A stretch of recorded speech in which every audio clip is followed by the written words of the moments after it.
Finir avec les diplômés sans emploi au Bénin, tel est l'objectif du projet Challenge Academic Business Plan, organisé par l'ONG Hommes et Développement en collaboration avec Service Express Plus et Save ONG. Une initiative qui a permis de former une trentaine d'apprenants du collège privé sur Record à 3 de Parakou en entrepreneuriat. Ce qui nous a le plus motivé, c'est cette volonté-là à contribuer à la réduction du nombre sans cesse de diplômés sans emploi qui sortent chaque fois de nos instituts de formation, notamment les universités publiques, les universités privées qu'on a en République du Bénin.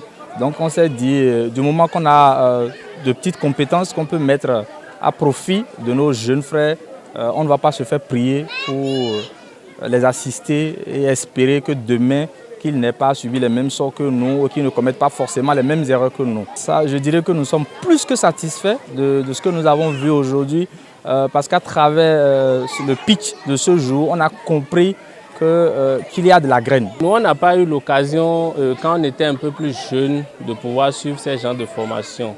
Donc pour nous, c'est qu'on les a initiés à l'entrepreneuriat, à eux de pouvoir voler actuellement de leur propre zèle. Nous n'allons pas les lâcher de sitôt. Nous allons les suivre jusqu'à ce que les idées de projets qu'ils ont mis en gestation soient réalisées. Ça, c'est le second challenge que nous avions. Après plusieurs semaines de formations diverses, 15 lauréats ont défendu ce samedi 20 mai 2023 leur idée d'entreprise devant les membres du jury. Sur des critères bien déterminés, 3 meilleurs candidats ont été sélectionnés à la suite de cet exercice. Les critères, il y a la présentation du projet lui-même, la façon de présenter le projet.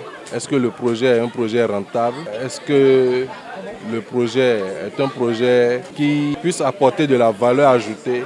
Et pour aussi, est-ce que c'est un bon projet pour le bien-être de la population? Tous ces jeunes collégiens ont fait de beaux travaux. C'est une très bonne chose, cette initiative de ce soir. Et il faut dire que ce travail a permis aux jeunes de travailler. C'est tout un travail qu'ils ont fait avant de venir plancher ici ce soir. Ils ont fait tout un travail. Ils se sont arrêtés à un moment donné de leur vie pour voir autour d'eux qu'est-ce qu'ils peuvent offrir.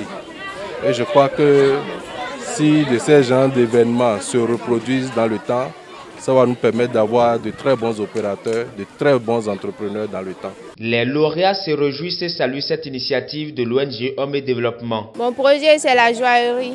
Plus précisément, la fabrication des sacs, colliers, bagues, bracelets, pots de fleurs, porte-clés, tout ça à base d'épelles. À travers cette initiative, je crois que je sais maintenant qu'en dehors de l'école, l'entrepreneuriat peut faire prospérer l'homme.